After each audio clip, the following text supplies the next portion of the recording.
Okay, these are smoked neck bones, and we're going to use them for two purposes. I'm going to add these to the pot right now, and I'm going to cover them with water, and we're going to make a broth.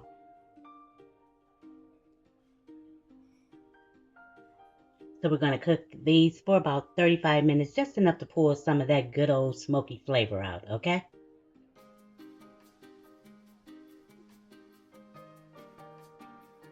Always remember to start your counting at the time that it starts to boil.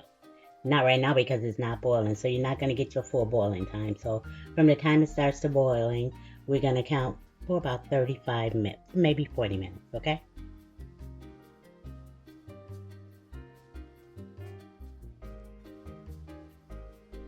Okay, it's been 45 minutes. And I'm going to take these out. We're going to set them aside. See that broth? That's what I wanted. I wanted that flavor from these neck bones. Smoked neck bones. Now, so smoky in here too. Delicious. And we're going to add these back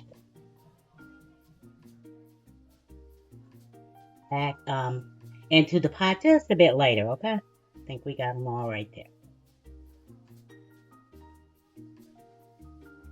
You kind of like go through your beans just a little bit at a time. Make sure you don't have any rock or any, bad looking beans. And you'll know what they are when you see them.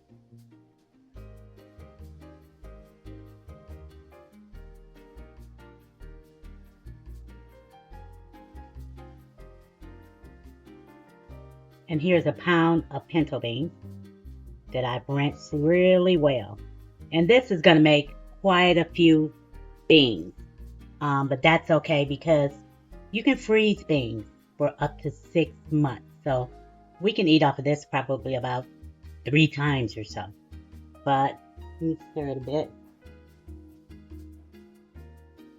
We're going to bring it back up to a boil. Going to let it boil for about 5 minutes or so. Then we're going to bring it down to maybe a 5 or 4. And we're going to let this softly boil because we're going to be cooking these beans for quite a while, some hours. And a lot of people like to soak their beans. They say that they cook faster when you soak them, but I ain't got time for that. I'll just go ahead and do what I have to do and go ahead and cook them right away. And anyways, when I soak them, when I used to soak them, the skins used to come off and they would look really ugly. So I didn't like that. But we're going to get these to boil up. And then we're going to bring it down to about a 5 or 4, like I said. And we're just going to cover it and let these cook. We're going to come back in about an hour and we're going to start the season. So while those beans are over there cooking away, we're going to start our crackling cornbread. I have 3/4 cup of buttermilk, and you can use regular milk if you choose. I have 2 eggs. This is cracked. I hope it don't. Going in here with, and I have 1/3 cup of melted butter. Let's get that on in there. We're going to just mix this together.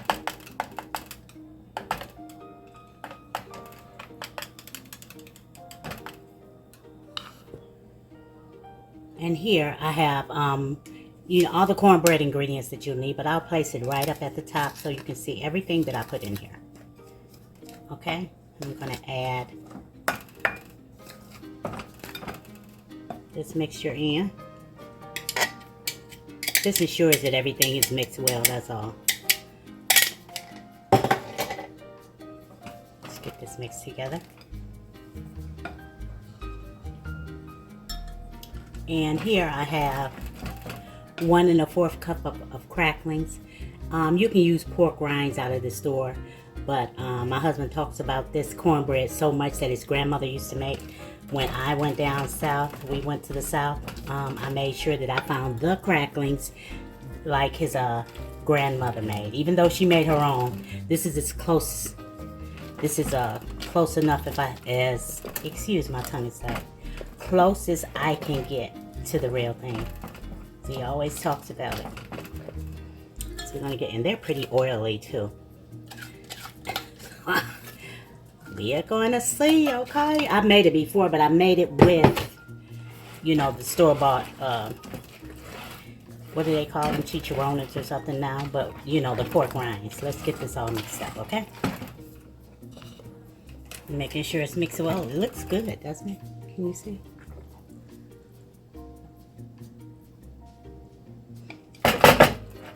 I have my my cast iron pan in the oven. My oven is already heated at 400. We're gonna take that out and get this into the pan.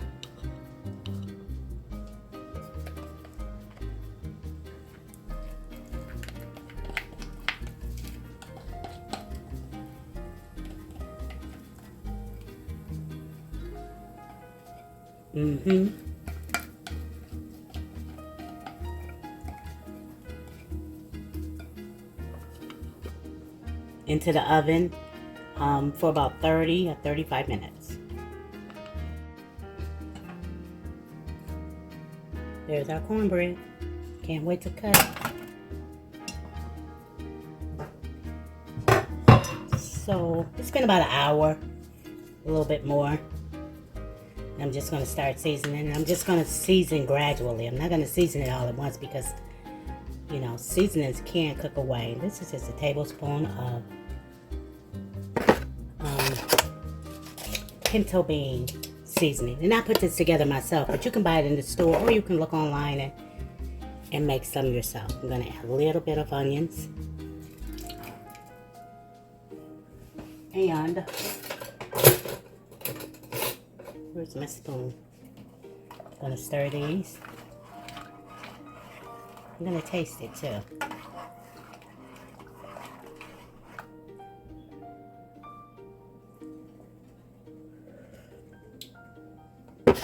It's pretty good already. I'm going to cut, let me put a little bit of, I have some dry celery. And I know I've said this 1,000 times, but it's only true to me, that it tastes better than fresh celery to me. It seems to have more flavor. And it smells good. I'm just going to add a little bit in here right now. And stir it and cover it. And let it continue to cook. We have a ways to go.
You don't give it back. They always said that's the only way to beat the casino.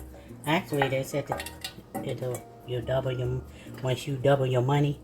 Whatever you go to play and you double it, it's time to go. And that's the only way to beat the casino.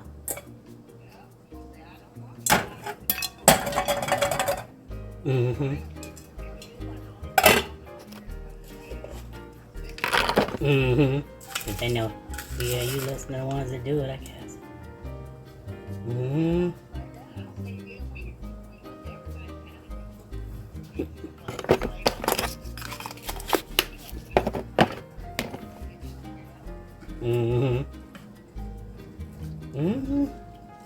I'm gonna have to watch. I ain't watched him in a long time. I like Brian though.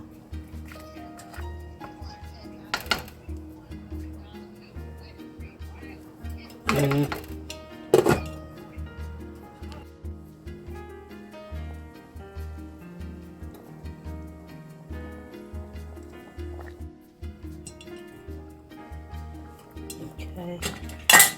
And many hours later, we're finally there. trying to get some so you can see. I let it cook down a little bit longer, they'll get just that much thicker. You have to have patience with these beans. And I think I'm going to let them cook for about 15 or 20 more minutes, and then we'll make a plate.